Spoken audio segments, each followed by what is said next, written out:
Seja bem-vindo à nossa leitura da Bíblia em um ano. Hoje, dia 4. Lucas, capítulo 7, versículos 1 ao 17. Quando Jesus acabou de dizer essas coisas ao povo, foi para a cidade de Cafarnaum. Havia ali um oficial romano que tinha um empregado a quem estimava muito. O empregado estava gravemente doente, quase morto. Quando o oficial ouviu falar de Jesus, enviou alguns líderes judeus para pedirem a ele que viesse curar o seu empregado. Eles foram falar com Jesus e lhe pediram com insistência: "Esse homem merece, de fato, a sua ajuda, pois estima muito o nosso povo e até construiu uma sinagoga para nós." Então Jesus foi com eles. Porém, quando já estava perto da casa, o oficial romano mandou alguns amigos dizerem a Jesus: "Senhor, não se incomode, pois eu não mereço que entre na minha casa. Eu acho também que não mereço a honra de falar pessoalmente com o Senhor. Dê somente uma ordem e o meu empregado ficará bom. Eu também estou debaixo da autoridade de oficiais superiores e tenho soldados que obedecem às minhas ordens. Digo para um: vá lá, e ele vai. Digo para o outro: vem cá, e ele vem. E digo também para o meu empregado: faça isso, e ele faz." Jesus ficou muito admirado quando ouviu isto. Então virou-se e disse para a multidão que o seguia: "Eu afirmo a vocês que nunca vi tanta fé, e nem mesmo entre o povo de Israel." Aí os amigos do oficial voltaram para a casa dele e encontraram o empregado curado. Pouco tempo depois, Jesus foi para uma cidade chamada Naim. Os seus discípulos e uma grande multidão foram com ele. Quando ele estava chegando perto do portão da cidade, ia saindo o enterro. O defunto era filho único de uma viúva e muita gente da cidade ia com ela. Quando o Senhor a viu, ficou com muita pena dela e disse: "Não chore." Então ele chegou mais perto e tocou no caixão, e os que estavam carregando pararam. Então Jesus disse: "Moço, eu ordeno a você, levante-se." O moço sentou-se no caixão e começou a falar, e Jesus o entregou à sua mãe. Todos ficaram com muito medo e louvavam a Deus, dizendo: "Que grande profeta apareceu entre nós! Deus veio salvar o seu povo." Essas notícias a respeito de Jesus se espalharam por todo o país e pelas regiões vizinhas. Gênesis capítulo 8. Então Deus lembrou de Noé e de todos os animais que estavam com ele na barca. Deus fez com que um vento soprasse sobre a terra e a água começou a baixar. As fontes do grande mar e as janelas do céu se fecharam. Parou de chover e durante 150 dias a água foi baixando pouco a pouco. No dia 17 do 7º mês, a barca parou na região montanhosa de Ararat. A água continuou a baixar até que no primeiro dia do 10º mês apareceram os picos das montanhas. No fim de 40 dias, Noé abriu a janela que havia feito na barca e soltou um corvo que ficou voando de um lado para o outro, esperando que a terra secasse. Depois Noé soltou uma pomba, a fim de ver se a terra já estava seca. Mas a pomba não achou lugar para pousar, porque a terra ainda estava toda coberta de água. Aí Noé estendeu a mão, pegou a pomba e a pôs dentro da barca. Noé esperou mais 7 dias e soltou a pomba de novo. Ela voltou à tardinha, trazendo no bico uma folha verde de oliveira. Assim Noé ficou sabendo que a água havia baixado. E ele esperou mais 7 dias e de novo soltou a pomba, e dessa vez ela não voltou. Quando Noé tinha 601 anos, as águas que estavam sobre a terra secaram. No dia 1º do 1º mês, Noé tirou a cobertura da barca e viu que a terra estava secando. No dia 27 do 2º mês, a terra estava bem seca. Aí Deus disse a Noé: "Saia da barca junto com a mulher e os seus filhos e as suas noras. Faça sair também todos os animais que estão com você, isto é, as aves, os animais domésticos e os animais selvagens e os que se arrastam pelo chão. Que eles se espalhem por toda parte e tenham muitas crias para encherem a terra." Assim Noé e sua mulher saíram da barca, junto com seus filhos e as suas noras. Também saíram todos os animais e as aves em grupos, de acordo com as suas espécies. Noé construiu um altar para oferecer sacrifícios a Deus, o Senhor. Ele pegou aves e animais puros, um de cada espécie, e os queimou como sacrifício no altar. O cheiro do sacrifício agradou o Senhor, e ele pensou assim: "Nunca mais vou amaldiçoar a terra por causa da raça humana, pois eu sei que desde a sua juventude as pessoas só pensam em coisas más. Também nunca mais destruirei todos os seres vivos, como fiz dessa vez. Enquanto o mundo existir, sempre haverá semeadura e colheita, frio e calor, verão e inverno, dia e noite." Gênesis capítulo 9. Deus abençoou Noé e os seus filhos, dizendo o seguinte: "Tenham muitos filhos, os seus descendentes se espalhem por toda a terra. Todos os animais selvagens, todas as aves, todos os animais que se arrastam pelo chão e todos os peixes terão medo e pavor de vocês. Todos eles serão dominados por vocês. Vocês podem comer os animais e também as verduras. Eu os dou para vocês como alimento. Mas uma coisa vocês não devem comer é carne com sangue, pois no sangue está a vida. Eu acertarei as contas com cada ser humano e com cada animal que matar alguém. O ser humano foi criado parecido com Deus e por isso quem matar uma pessoa será morta por outra. tenham muitos filhos e que os descendentes de vocês se espalhem por toda a terra. Deus também disse a Noé e aos seus filhos: agora vou fazer a minha aliança com vocês e com os seus descendentes e com todos os animais que saíram da barca e que estão com vocês, isto é, as aves, os animais domésticos e os animais selvagens, sim, todos os animais do mundo.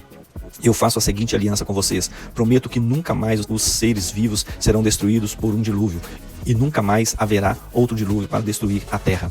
Como sinal desta aliança que estou fazendo para sempre com vocês e com todos os animais, vou colocar o meu arco nas nuvens. O arco será o sinal da aliança que estou fazendo com o mundo. Quando eu cobrir de nuvens o céu e aparecer o arco, então eu lembrarei da aliança que fiz com vocês e com todos os animais. Assim não haverá outro dilúvio para destruir todos os seres vivos. Quando o arco aparecer nas nuvens, eu o verei e lembrarei da aliança que fiz para sempre com todos os seres vivos que há no mundo. O arco é o sinal da aliança que estou fazendo com todos os seres vivos que vivem na terra. Os filhos de Noé que saíram da barca com ele foram Sem, Cã e Jafé. Cã foi o pai de Canaã.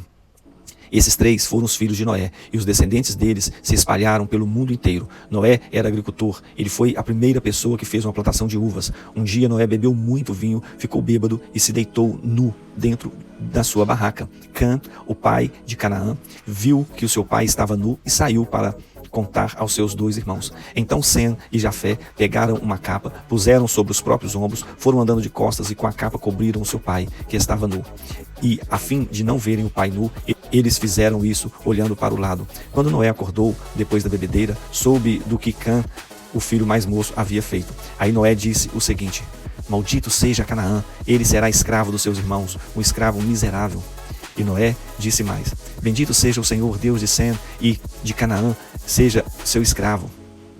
Deus faça com que Jafé tenha domínio sobre muitas terras e que os seus descendentes morem nos acampamentos de Sem e que Canaã seja escravo de Jafé. Depois do dilúvio, Noé viveu mais 350 anos e morreu quando tinha 950 anos de idade. Gênesis capítulo 10. São estes os descendentes de Sem, Cã e Jafé, os filhos de Noé. Aos três nasceram filhos depois do dilúvio. Os filhos de Jafé foram Gomer, Magog, Madai, Javã, Tubal, Meseque e Tirás. Os filhos de Gomer foram Askenaz, Rifate e Togarmá. Os descendentes de Javã foram os povos de Elisá, Espanha, Chipre e Rhodes. Esses foram os descendentes de Jafé. Eles moraram no litoral, nas ilhas, cada povo e cada família da sua própria terra, com a sua própria língua.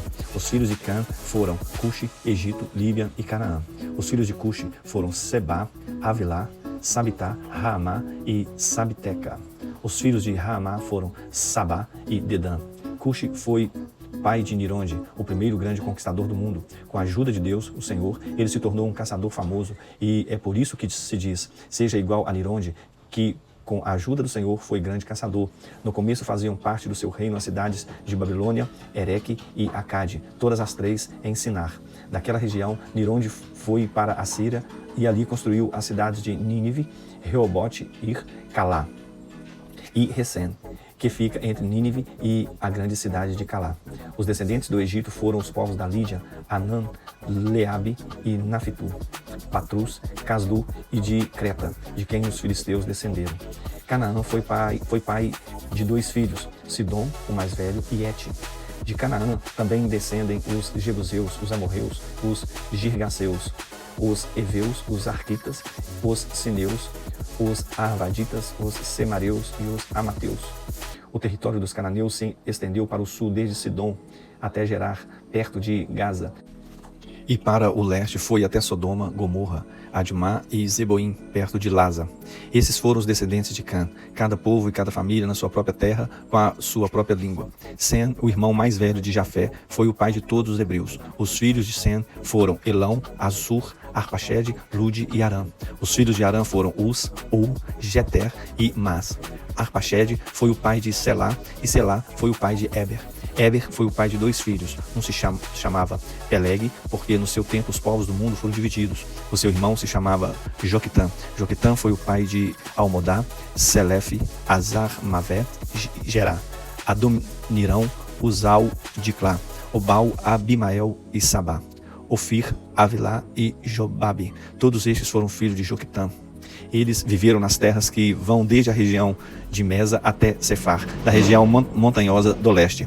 Eles foram os descendentes de Sem, cada povo e cada família na sua própria terra, com a sua própria língua. São essas as famílias dos filhos de Noé, nação por nação, de acordo com as várias linhas de descendentes. Depois do dilúvio, todas as nações da terra descenderam de Noé. Salmos 4. Ó Deus, defensor dos meus direitos, responde-me quando eu te chamar. Eu estava em dificuldade, mas tu me ajudaste. Tem misericórdia de mim e ouve a minha oração. Homens poderosos, até quando vocês vão me insultar? Até quando amarão o que não tem valor e andarão atrás de falsidades? Lembrem que o Senhor Deus trata com cuidado especial aqueles que são fiéis a Ele. O Senhor me ouve quando eu o chamo. Tremam de medo e parem de pecar. Sozinhos e quietos nos seus quartos, examinem a sua própria consciência.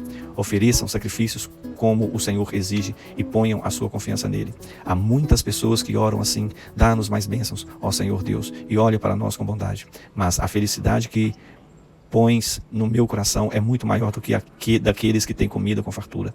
Quando me deito, durmo em paz, pois tu, ó Senhor, me fazes viver em segurança.